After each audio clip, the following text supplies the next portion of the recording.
Today we are interviewing aspiring journalist Sydney Lepselter. A majority of the success stories we hear today are dignified as ones who has made something from nothing. Her story is a little different, as the deck of cards she has been dealt in this world have contradicted the average person's experience. Sydney has been given the keys to success, and it's just up to her to turn the handle on the right doors. Sydney plans to do big things. Thank you for that lovely introduction. It's crazy. I'm now a college student choosing my career path, but after I obtain a degree and hopefully, if I can get there, multimedia journalism with a minor in PR and advertising, I could do entry-level work in a broadcasting agency or a news network. I mean, the goal is probably to work for someone like E! News. I think they're just so entertaining, and I love how it incorporates real life with not so real life and the lives of Hollywood stars and all that stuff. And maybe I'll be the next Juliana Rancic, but I want to do that. And then when I'm ready to, settle down and do an office job, I would probably want to do something like PR and advertising for a PR and advertising agency. Speaking of the right career path, why do you feel like you're cut out for this one? Well, what I've noticed is that I kind of have two different career paths going for me, but they're both the right one because I possess the natural qualities for a broadcast journalist. I think I have a strong opinion, which, sometimes can work against you, but in my case it works for me because I can filter my feelings from that opinion, and when presenting a fact, I stick to the facts, but I don't take how I feel out of it completely. And I think factual information is key if you're gonna present the news, you can't just make it up. You have to say what's actually happening, but it doesn't hurt for people to know how you feel about the situation. And I'm an independent thinker, so I don't typically let what other people think about a situation influence how I feel about it. And with my zest for life and diversity, I love listening to people and talking to people. And, we were talking earlier and you were telling me about you. And I love just the way your eyes lit up when you talked about the things that you love. And I think that conversing with people and getting their opinions on things is how you get the full story, because, sometimes that can alter it, but at the same time, you need people to give you everything that they have in them. And that's why I'll gain experience through broadcasting, and then when I do PR and advertising, I'll know how to reach the market. Have you always been like that, personality-wise? Yeah, I'd say so. I've always been comfortable with an audience, I never had a problem, giving little book reports or giving presentations as a kid, and then, even in college, it was just the eyes staring at you doesn't bother me. Came natural to you. Yeah.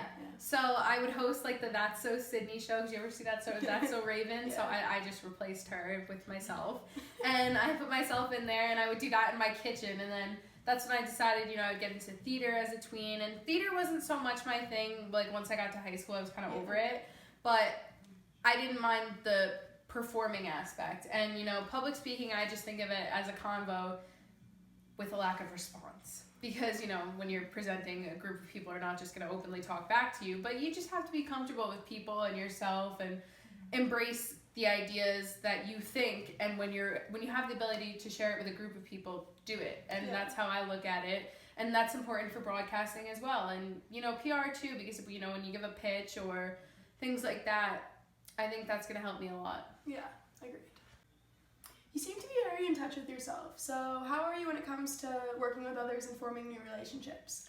Honestly, I think it helps because I represent myself the best way I know how. My parents have always instilled a solid foundation for success in me through knowing that it's important to respect people and show compassion in social and professional situations, and always do that. And so I do that within myself, and usually people retaliate and kind of repay me with the same respect and attitude that I show them, because treat others the way you'd like to be treated, I guess.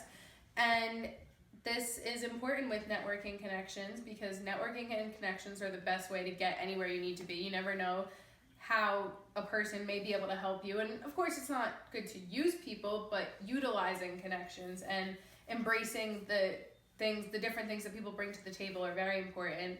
And, research shows that people they not love it, but they prefer to meet face-to-face or in person. Just a solid handshake and a person's aesthetics can make all the difference. So I've recognized that in any business that I decide to go into, especially in the two that I've selected as, my biggest goals in life, that's going to be important, having a solid handshake and making people want to work with you, not work for you or hate working for you.